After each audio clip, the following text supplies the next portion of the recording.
You too. Okay, let's bring in legal and media analyst Lionel of Lionel Media, and let's change direction completely. Lionel, two stories. There's a bill in New York State Assembly, A416. It calls for the arrest, basically, of those who are deemed to be a threat to the public health. It's been floating around for a couple of years, but now it's been reintroduced in a COVID world.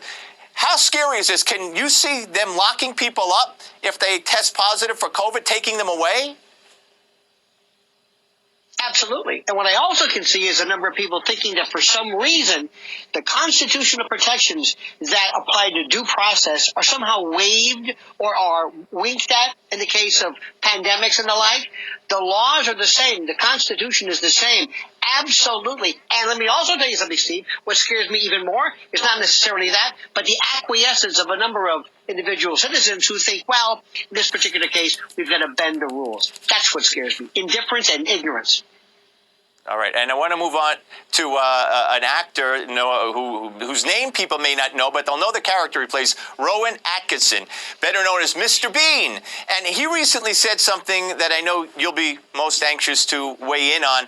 In an interview with UK Radio Times, he had strong words for the whole cancel culture.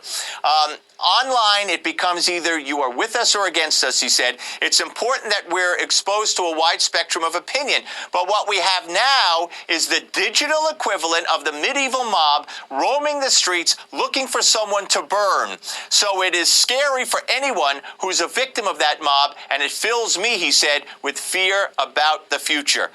Boy, did he hit it on the head.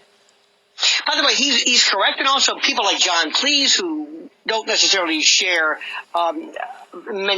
your political beliefs, agree with that 100%. Steve, let me leave you with one thing.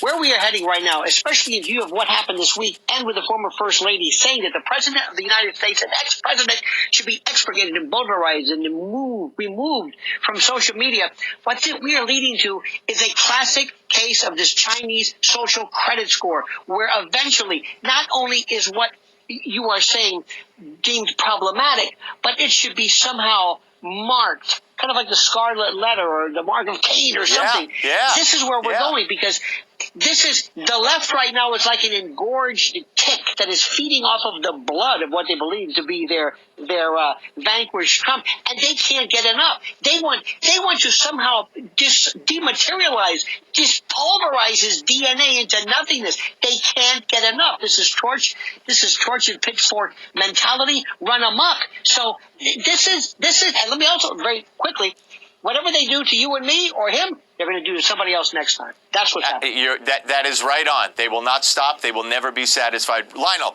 great seeing you. Sorry so short. We'll do it soon.